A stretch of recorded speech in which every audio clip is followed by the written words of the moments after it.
Sir ये तो बहुत बड़ा इशू रहता ही है स्पेसिफिकली हिंदी मीडियम से इंग्लिश मीडियम में जब ऐसे एनवायरनमेंट से हम जाते हैं जहाँ पर हमेशा हिंदी में ही बातचीत होती है। आपने शूटिंग में 10 मीटर एयर राइफल में इतना कुछ अचीव किया, आपने 3 नेशनल्स खेले और उसके बाद साथ साथ आरएएस में भी एक अच्छी रैंक अचीव की है और आप सामान्य परिवार से ही बिलोंग करती हैं। आरएस के अंदर थोड़ा सा इंग्लिश मीडियम वालों के लिए मटेरियल का इशू रहा है, तो उसके लिए मैंने ये किया कि हिंदी का जो भी अच्छा मटेरियल था मैं उसे पढ़ती थी। मुझे हिंदी में पढ़ना बहुत अच्छा लगता है, समझ में भी मुझे हिंदी में ही ज़्यादा आता है मटेरियल को, तो मैं पढ़ती। मेजॉरिटी जो थे मेरी मैम के नोट्स थे।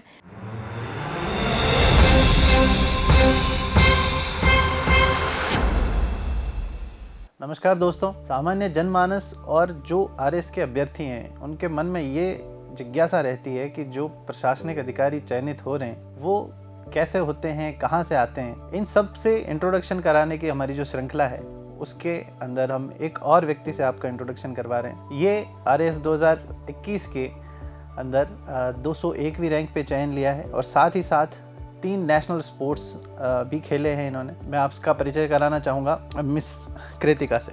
नमस्कार कृतिका, आपका स्वागत है समय के इस प्लेटफॉर्म पे। आपने शूटिंग में 10 मीटर एयर राइफल में इतना कुछ अचीव किया, आपने 3 नेशनल्स खेले और उसके बाद साथ साथ आरएएस में भी एक अच्छी रैंक अचीव की है और आप सामान्य परिवार से ही बिलोंग करती हैं। सबसे पहले तो मैं चाहूँगा कि आप अपना परिचय दें। सर जैसा आपने बताया, मेरा नाम कृतिका गौड़ है और आरएस के अंदर 201 रैंक है। उसके अलावा बैकग्राउंड पे जाएं तो मैं बीकानेर शहर के लूनकनसर एक तहसील है, वहाँ से बिलोंग करती हूँ। मेरी 10th और 12th वहीं से हुई है, लूनकनसर से ही, और गवर्नमेंट सीनियर सेकेंडरी स्कूल से मैंने 12th किया है और 12th मेरी हिंदी मीडियम में ही हुई है। और उसके बाद में ग्रेजुएशन के अंदर मैंने डॉक्टर एमजीआर यूनिवर्सिटी चेन्नई से बीटेक किया है, वो मैंने इंग्लिश मीडियम में करी थी और उसके बाद में आज हम यहाँ बैठे हैं। जैसे आपने बोला कि आपने हिंदी मीडियम तक 12th किया और उसके बाद जब आपने इंग्लिश मीडियम में ग्रेजुएशन किया, तो did you face challenges during that adaptation of that medium? Sir ये तो बहुत बड़ा इशू रहता ही है स्पेसिफिकली हिंदी मीडियम से इंग्लिश मीडियम में जब ऐसे एनवायरनमेंट से हम जाते हैं जहाँ पर हमेशा हिंदी में ही बातचीत होती है, लिखते भी हम हिंदी में, पढ़ते सुनते सब कुछ हिंदी में करते हैं और अचानक से इंग्लिश में स्विच करते हैं तो बहुत प्रॉब्लम होती है। और जब मैंने कॉलेज ज्वाइन किया था तो 1 महीने तक तो मैं कुछ बोल भी नहीं पाती थी, किसी से इंटरेक्ट भी नहीं कर पाती थी, क्योंकि साउथ के अंदर या तो इंग्लिश बोलिए या फिर तमिल बोलिए, ये दो ही लैंग्वेज थे, तो मैं ज़्यादा बोलती ही नहीं थी। और आपने आरएएस का एग्ज़ाम भी इंग्लिश मीडियम में दिया है और आपने ये भी बताया मुझे व्हाइल वी वर टॉकिंग कि आपको हिंदी में पढ़ना और अंग्रेजी में लिखना आप करते हैं, क्योंकि आप पढ़ना आप हिंदी में प्रेफर करते हैं। बहुत सारे अभ्यर्थी ऐसे हैं जिनको 4th पेपर में ये चैलेंज फेस करना पड़ता है कि हिंदी में थॉट्स आ रहे हैं, उसको इंग्लिश में लिखना है, और कुछ लोग ऐसे हैं जो मटेरियल का चैलेंज फेस करते हैं, जो इंग्लिश मीडियम के हैं और हिंदी का मटेरियल अवेलेबल है। तो how did you face that challenge? हाँ सर, आरएस के अंदर थोड़ा सा इंग्लिश मीडियम वालों के लिए मटेरियल का इशू रहा है, तो उसके लिए मैंने ये किया कि हिंदी का जो भी अच्छा मटेरियल था मैं उसे पढ़ती थी। मुझे हिंदी में पढ़ना बहुत अच्छा लगता है, समझ में भी मुझे हिंदी में ही ज़्यादा आता है मटेरियल को, और फिर लिखने में मुझे लेकिन इंग्लिश में ज़्यादा अच्छा लगता है, तो मैं पढ़ती। मेजॉरिटी जो थे मेरी मैम के नोट्स थे वो मैं हिंदी वाले ही पढ़ती थी और लिखते टाइम मैं इंग्लिश के अंदर लिखती थी। लिखते टाइम मैं ये चीज़ ध्यान रखती थी कि मैं ट्रांसलेशन नहीं करूं, क्योंकि अगर हम हिंदी को ट्रांसलेट करेंगे तो वो क्या का क्या हो जाएगा। तो मैं डायरेक्ट थॉट्स ही मेरे अंदर इंग्लिश के लेके आती थी और फिर उसको आप उसको एक तरह से ओरिजिनल में प्रस्तुत करना चाहते थे। आप अपने परिवार के बारे में कुछ बताएं, किस तरीके से उनके लिए ये स्ट्रगल रहा, क्योंकि स्ट्रगल कभी भी एकाकी नहीं हो सकता है, सामूहिक होता है। सर मेरे फैमिली में मेरे दादाजी हैं, मम्मी पापा हैं और एक छोटी बहन है, और मेरे पेरेंट्स ने स्पेसिफिकली दादाजी और दादी जी भी जब थे तो हमेशा उन्होंने एजुकेशन को बहुत ज़्यादा इम्पोर्टेंस दी।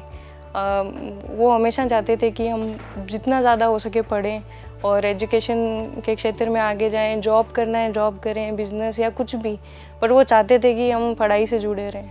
जबकि मतलब आसपास में उतना माहौल नहीं था उस वक्त, अब तो चीज़ें आगे बढ़ रही हैं, पर गर्ल्स की एजुकेशन को पश्चिमी राजस्थान में अपने उतना इम्पोर्टेंस उस टाइम तो नहीं दी जाती थी जब मैंने शुरुआत करी। तो उनका बहुत ज़्यादा सपोर्ट रहा मेरे हर लेवल पे। जी, आप 2018 का ये जो आरएस का एग्ज़ाम देने से पहले आपने अपनी ग्रेजुएशन के बाद एक जॉब आपके लिए थी, रेडी थी, जिसको आपने छोड़ दिया और उसके बाद आपने आरएस के लिए तैयारी करने का सोचा। तो ये करेज आप में कैसे डेवलप हुआ? सर, कोई भी इंसान जॉब किस लिए करता है कि वो सबसे पहले तो फिनेंशियली सिक्योर हो सके और सेकंड थिंग होती है सोशली वो स्ट्रांग हो सके और सबसे बड़ी चीज़ उसमें होती है कि सेल्फ सेटिस्फेक्शन होना चाहिए।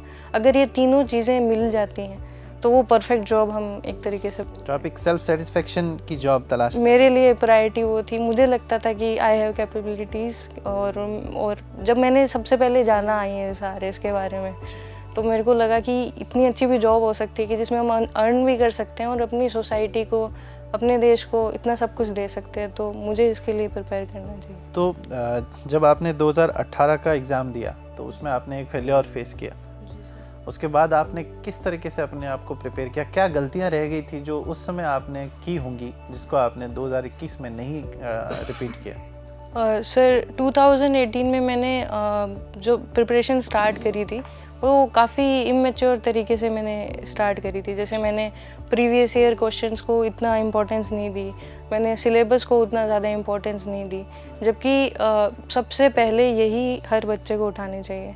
उसके बाद में उनको कोचिंग, नोट्स वगैरह सेकेंड, क्योंकि सबसे पहले हमें अपने कंधे पे जिम्मेदारी लेनी होगी हमारी, फिर ही हम आगे जा सकते हैं। तो सबसे मेजर चेंज ये मैंने किया कि syllabus and previous year questions पे सबसे ज़्यादा फोकस किया।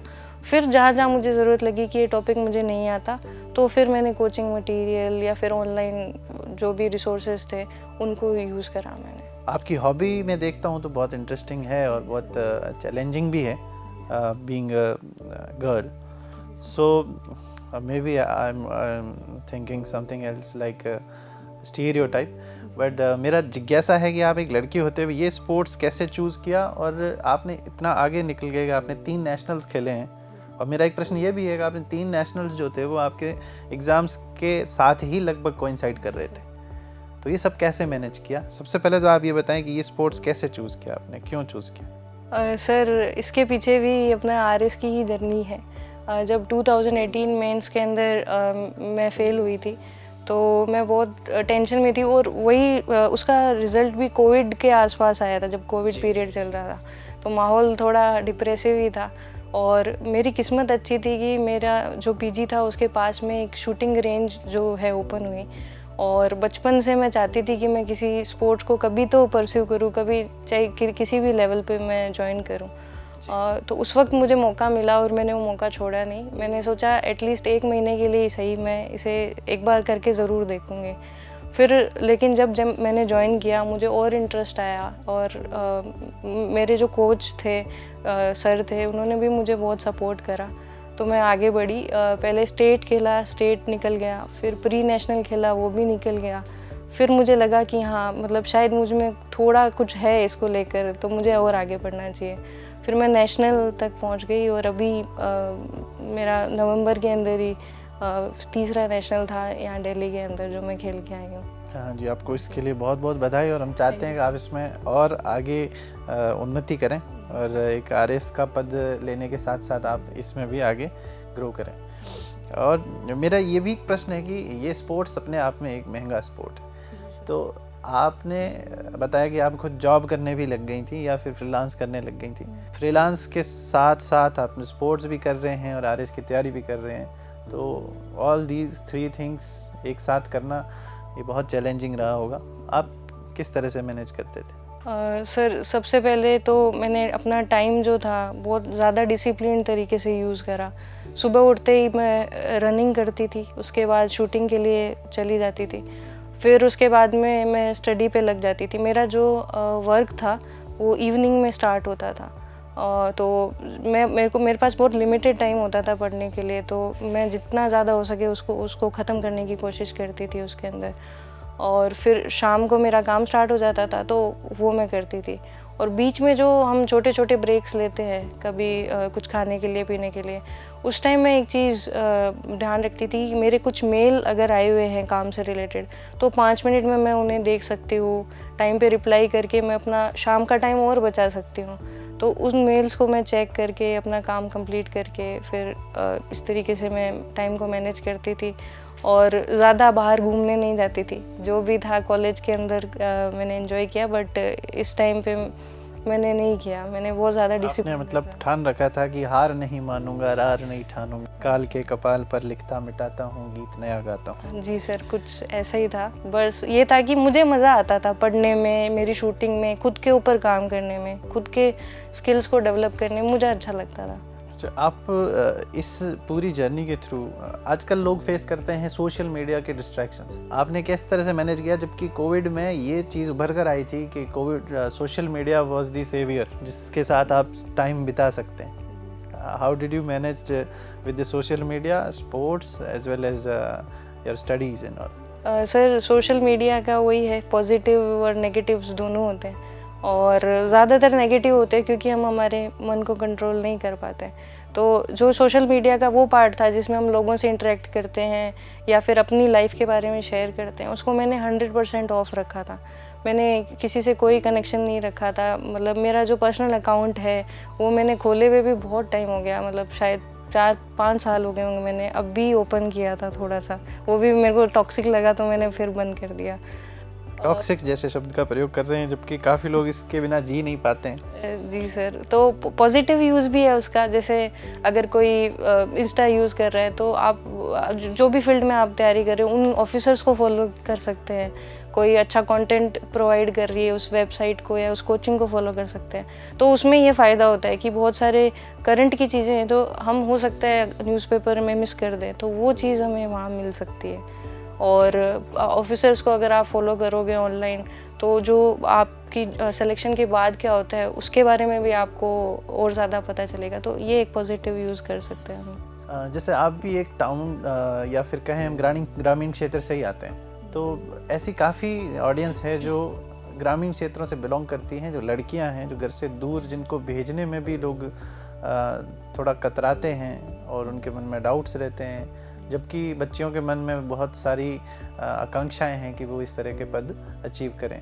तो आप उनके लिए क्या संदेश देना चाहते हैं? सर, इसमें तो मेरे 2 संदेश रहेंगे। एक तो पेरेंट्स के लिए कि आप जितना आप कॉन्फिडेंस या विश्वास अपने लड़के पे दिखाते हो, आप प्लीज़ लड़कियों पे भी उतना ही दिखाओ। लड़का अगर पढ़ेगा तो सिर्फ एक परिवार का भला करता है, पर अगर लड़की पढ़ेगी तो वो 2 परिवार और उससे भी ज़्यादा परिवारों का भला करती है। और दूसरा चीज़, लड़के और लड़की मतलब ओवरऑल यूथ के लिए मैं बोलना चाहूँगी कि पेरेंट्स हम पे बहुत भरोसा दिखाते हैं, तो हमें उनके भरोसे का हमेशा सही यूटिलाइज करना चाहिए। बात पैसे की है और नहीं है। पेरेंट्स जब बच्चों को अपने से दूर भेजते हैं तो बहुत ज़्यादा टफ होता है उन लोगों के लिए। तो इस सेक्रीफाइस को हमेशा हमें अपने माइंड में रखना चाहिए और फिर प्रिपरेशन करो या फिर अर्न करना चाहते हो, अर्न जो भी आपको करना है आप करो, लेकिन ईमानदारी से करो। तो बस यही सर बोलना चाहूँगी। आपका मैसेज बहुत एनकरेजिंग, मोटिवेटिंग है। आपने जब ये जर्नी आपने तय की है तो इसका आपके इसमें संघर्ष के साथी या फिर कौन रहे, आप किसको इसका श्रेय में भागीदार बनाना चाहते हैं? सर, सबसे पहले तो पेरेंट्स हैं, उनके सपोर्ट के बिना तो कोई भी कुछ भी नहीं कर सकता। फिर उसके अलावा जो मेरा एक्स फैक्टर रहा है, जो मेरे पूरी जर्नी की हीरो रही हैं, वो मेरी मेंटर हैं। उनका नाम है स्नेहा मैम। जब मुझे कुछ भी नहीं पता था आरएस के बारे में, आईएएस के बारे में, तो 2018 का फॉर्म भी नहीं भर रही थी। उन्होंने मुझसे फॉर्म भी भरवाया, मेरे को प्रिपरेशन भी करवाई, हर चीज़, क्वेश्चंस कैसे आते हैं। जब मैं नहीं पढ़ती थी, आलस दिखाती थी, तब भी उन्होंने मुझे ज़बरदस्ती पढ़ाया। मतलब आप बोल सकते हैं कि मतलब पेरेंट्स जितना करते हैं उतना उन्होंने करा, तो उसके लिए मैं उनको हमेशा लाइफ टाइम थैंक यू बोलना चाहूँगी। तो कृतिका जी का पर्सनालिटी बहुत ही मोटिवेटिंग, एनकरेजिंग है, खास करके लिए उन बच्चियों के लिए जो सुदूर क्षेत्र में रहती हैं और आरएस की तैयारी करना चाहती हैं या आईएएस की तैयारी करना चाहती हैं। हम ऐसे ही और प्रतिभाशाली व्यक्तियों के साथ चर्चा करते हुए आपके सामने लेकर आएंगे, और अभी के लिए आप सभी का धन्यवाद। नमस्कार।